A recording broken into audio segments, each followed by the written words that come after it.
Good morning. Online tutorial Hindi class lecture 11 में standard 8 के बच्चों का स्वागत है। बच्चों, आपने प्रीवियस लेक्चर में इतने ऊंचे उठो कविता तथा उसका भावार्थ पढ़ा। उस कविता का शब्दार्थ भी आपने पढ़ा। बच्चों, आज हम इस लेक्चर में इस कविता के कुछ मौखिक प्रश्नों का उत्तर लिखेंगे तथा कुछ शब्दार्थ भी लिखेंगे। शब्दार्थ आप नोट करेंगे। समता यानी बराबरी, एक जैसा। समता, बराबरी, एक जैसा।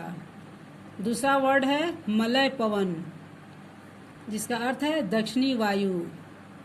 इसको आप समझने के लिए ये भी अर्थ समझ सकते हैं, मलय पर्वत की ओर से आने वाली हवा जिसमें चंदन सी सुगंध हो।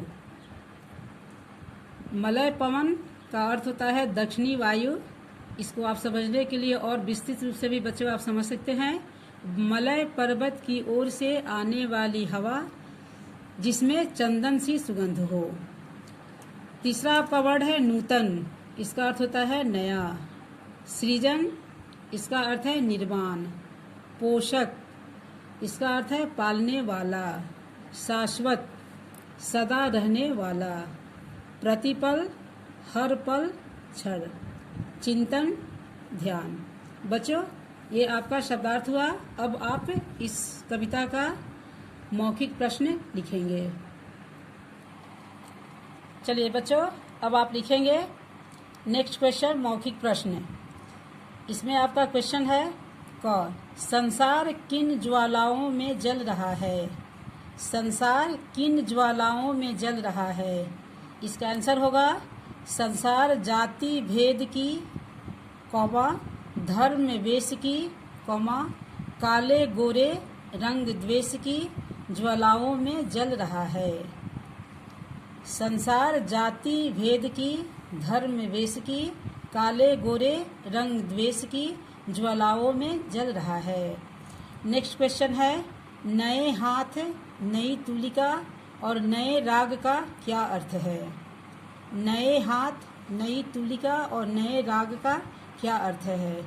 इस क्वेश्चन का आंसर होगा नए हाथ नई तुलिका और नए राग का अर्थ नई पीढ़ी द्वारा सृजनशील समाज का निर्माण करने हेतु नव ऊर्जा का संचार करना है।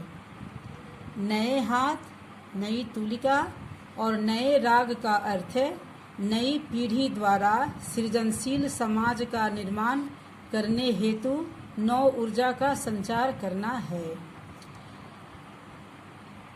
क्वेश्चन है ग, कवि ने मौलिक किसे कहा है। कवि ने मौलिक किसे कहा है।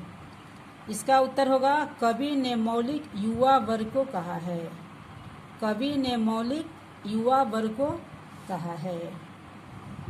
प्रश्न घ है, जीर्ण शीर्ण का मोह कैसा है। जीर्ण शीर्ण का मोह कैसा है।